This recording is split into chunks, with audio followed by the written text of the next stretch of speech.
Well, thank you. And just to follow up on that a little bit, 2 years ago, I joined Senator Cornyn and a congressional delegation to Latin America. We visited 4 countries, Panama, Colombia, Argentina, and Brazil. And I think, Senator Cornyn, it's fair to say that everywhere we went, what we heard from officials is they would like to have a trade agreement with the United States. And it seems to me that that's a tool that we have ignored as we've looked at those opportunities for investment in Latin America.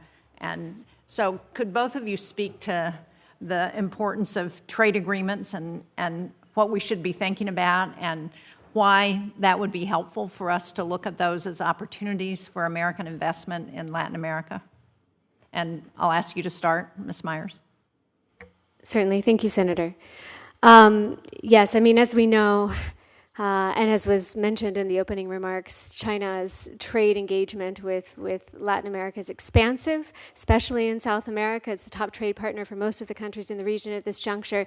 And those very trade dynamics are contribute extensively to its influence in the region. When you are exporting almost all of your goods, right, or the major commodities to China, you think twice before rocking the boat or challenging China on wide-ranging policy issues. And so, you know, with that in mind, it is critical both from an economic perspective, certainly, but also in terms of our interests in pursuing certain policy agendas and political areas of political cooperation, that the U.S. also engage in trade, grow trade where possible. We have been in something of a stasis on this for a number of years now, and you know, there are efforts underway to try to think creatively about how these partnerships can be expanded, including through the Americas Act, for example, and through other mechanisms that fall you know, somewhat short of a free trade agreement. But you know, without these trade dynamics, even, you know, expanded investment is not going to fundamentally alter the power dynamics at play in the region when China is indeed the top, you know, trade partner for so many countries in the region, and that dependency dynamic is there and has profound effects on decision making. So I think absolutely this is a priority to whatever extent possible. It's one that needs to be advanced. Thank you. Dr. Ledford, do you agree with that? Yes, we should pursue free trade agreements. In fact, I think we could secure one with Argentina right now. They're certainly seeking one. We should also revisit the agreements we currently have. DR-CAFTA, Nicaragua should not be in DR-CAFTA, and I know the administration is looking seriously at removing Nicaragua from DR-CAFTA. I know the other member countries are also seriously considering backing that, so that's something that everyone should pay attention to and certainly encourage the administration to pursue if possible. Long-term secure binding agreements is a step forward.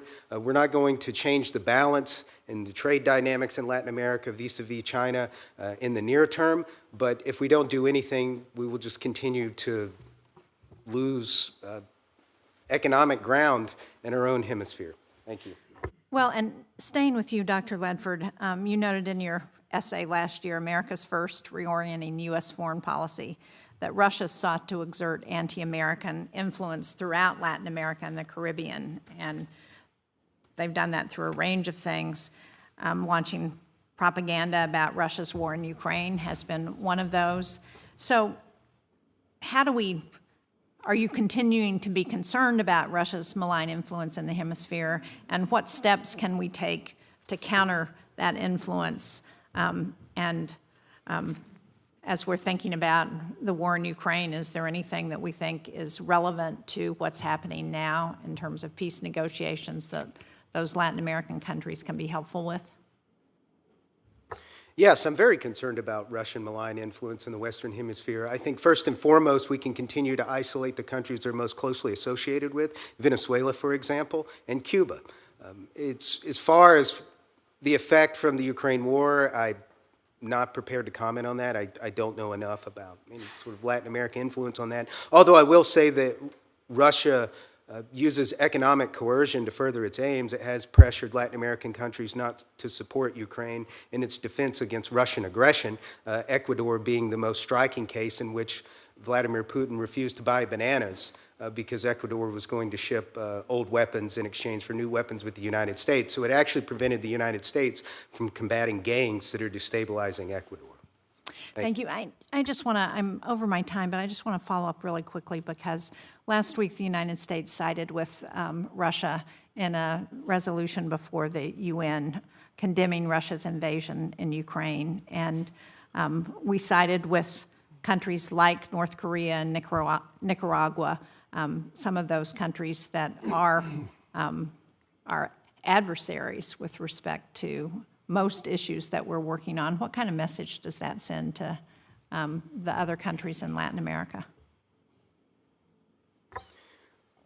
Well, I'm not in the administration. I'm not privy to the conversations that went on behind the decision to do that. I would recommend in general that the United States not side with our adversaries in the Western Hemisphere, but occasionally there are trade-offs in the pursuit of larger goals, such as peace negotiations. Ms. Myers, did you have anything to add to that? In terms of the signal it sends to our partners in the region, I think it's deeply concerning. It has sowed tremendous confusion. Certainly is a departure from U.S. foreign policy objectives and U.S. foreign policy messaging and interest over many years and decades, and in many cases, I think, undermines the extensive and effective work that we've been doing to challenge the influence not just of China, but of Russia, right, and many other actors in the region to date. Will this be taken seriously looking ahead? Will we find partnerships on these issues? Will we pursue partnerships on these issues? All of these are critical questions, and so I think it's sowed tremendous confusion and reduced somewhat trust in our foreign policy. Thank you.